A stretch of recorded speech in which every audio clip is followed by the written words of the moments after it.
Story 14 of 30 Ghost Stories by various authors. The Old Mansion.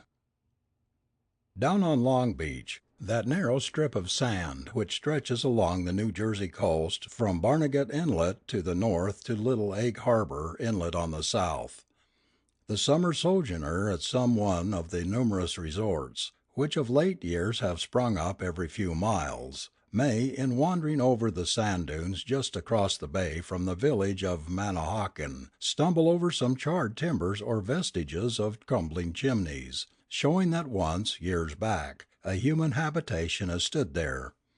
If the find rouses the jaded curiosity of the visitor sufficiently to impel him to question the weather-beaten old bayman who sails him on his fishing trips, he will learn that these relics mark the site of one of the first summer hotels erected on the New Jersey coast. That's where the old mansion stood, he will be informed by Captain Nate or Captain Sam, or whatever particular captain it may chance to be, and if by good fortune it chances to be Captain Jim, he will hear a story that will pleasantly pass away the long wait for a sheep's head bite. It was my good luck to have secured Captain Jim for a preceptor in the angler's art during my vacation last summer, and his stories and reminiscences of Long Beach were not the least enjoyable features of the 2 weeks' sojourn. Captain Jim was not garrulous. Few of the baymen are. They are a sturdy, self-reliant, and self-controlled people, full of strong common sense, but still within that firm belief in the supernatural which seems inherent in the dwellers by the sea. "The old mansion," said Captain Jim, or the Mansion of Health, for that was its full name, was built way back in 1822, so I've heard my father say.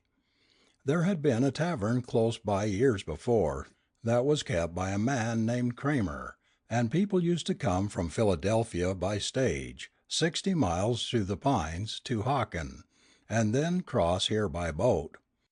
Some would stop at Kramer's and others went down to the beach to Homer's, which was clear down at the end of the inlet. Finally some of the wealthy people concluded that they wanted better accommodations than Kramer gave, so they formed the Great Swamp Long Beach Company, and built the Mansion of Health. I've heard that when it was built it was the biggest hotel on the coast, and was considered a wonder. It was 120 feet long, 3 stories high, and had a porch running all the way around it, with a balcony on top. It was certainly a big thing for those days. I've heard father tell many a time of the stage loads of gay people that used to come rattling into Hawkin, each stage drawn by 4 horses, and sometimes 4 or 5 of them a day in the summer. A good many people, too, used to come in their own carriages, and leave them over on the mainland until they were ready to go home. There were gay times at the old mansion then, and it made good times for the people along the shore, too. "How long did the old mansion flourish, Captain?" I asked. "Well, for 25 or 30 years people came there summer after summer. Then they built a railroad to Cape May, and that, with the ghosts, settled the Mansion of Health." "What do you mean by the ghosts?" I demanded. "Well, you see," said Captain Jim, cutting off a mouthful of navy plug, "the story got around that the old house was haunted. Some people said there were queer things seen there, and strange noises were heard that nobody could account for. And pretty soon the place got a bad name and visitors were so few that it didn't pay to keep it open any more." "But how did it get the name of being haunted, Captain Jim?" I persisted. "Why, it was this way," continued the mariner. "Maybe you've heard of the time early in the 50s, when the Powhatan was wrecked on the beach here, and every soul on board was lost. She was an emigrant ship, and there were over 400 people aboard, passengers and crew. She came ashore here during the equinoctial storm in September. There wasn't any life-saving stations in them days, and everyone was drowned. You can see the long graves now over in the Hawkin churchyard, where the bodies were buried after they came ashore. They put them in 3 long trenches that were dug from one end of the burying ground to the other. The only people on the beach that night was the man who took care of the old mansion.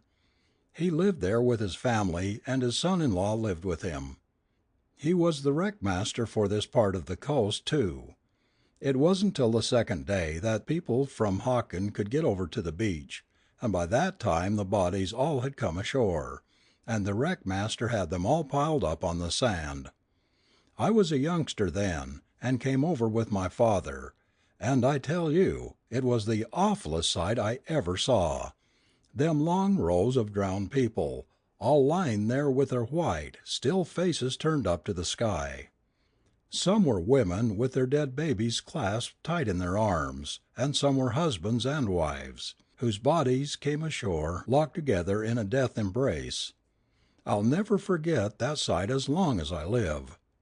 Well, when the coroner came and took charge, he began to inquire whether any money or valuables had been found, but the wreck-master declared that not a solitary coin had been washed ashore. People thought this was rather singular, as the immigrants were, most of them, well-to-do Germans, and were known to have brought a good deal of money with them, but it was concluded that it had gone down with the ship. Well, the poor immigrants were given pauper burial, and the people had begun to forget their suspicions until 3 or 4 months later there came another storm, and the sea broke clear over the beach, just below the old mansion, and washed away the sand. Next morning early 2 men from Hawkins sailed across the bay and landed on the beach. They walked across on the hard bottom where the sea had washed across, and, when about halfway from the bay, one of the men saw something curious close up against the stump of an old cedar tree. He called the other man's attention to it, and they went over to the stump. What they found was a pile of leather money belts that would have filled a wheelbarrow. Every one was cut open and empty. They had been buried in the Sound close by the old stump, and the sea had washed away the covering. The men didn't go any further.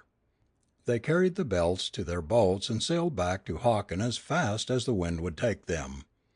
Of course, it made a big sensation, and everybody was satisfied that the wreck-master had robbed the bodies, if he hadn't done anything worse, but there was no way to prove it, and so nothing was done.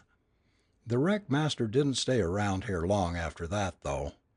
The people made it too hot for him, and he and his family went away south, where it was said he bought a big plantation and a lot of slaves.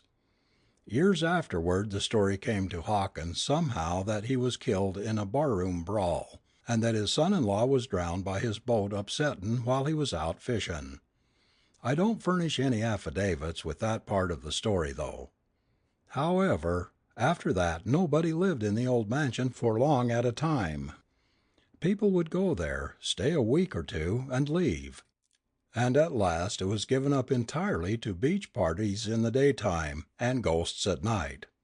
"But, Captain, you don't really believe the ghost part, do you?" I asked. Captain Jim looked down the bay, expectorated gravely over the side of the boat, and answered slowly, "Well, I don't know as I would have believed in 'em if I hadn't seen the ghost." "What!" I exclaimed, "you saw it? Tell me about it. I've always wanted to see a ghost, or next best thing, a man who has seen one." "It was one August about 1861," said the captain. "I was a young feller then, and with a half dozen more was over on the beach cutting salt hay. We didn't go home at nights, but did our own cooking in the old mansion kitchen, and at night slept on the piles of hay upstairs. We were a reckless lot of scamps, and reckoned that no ghosts could scare us.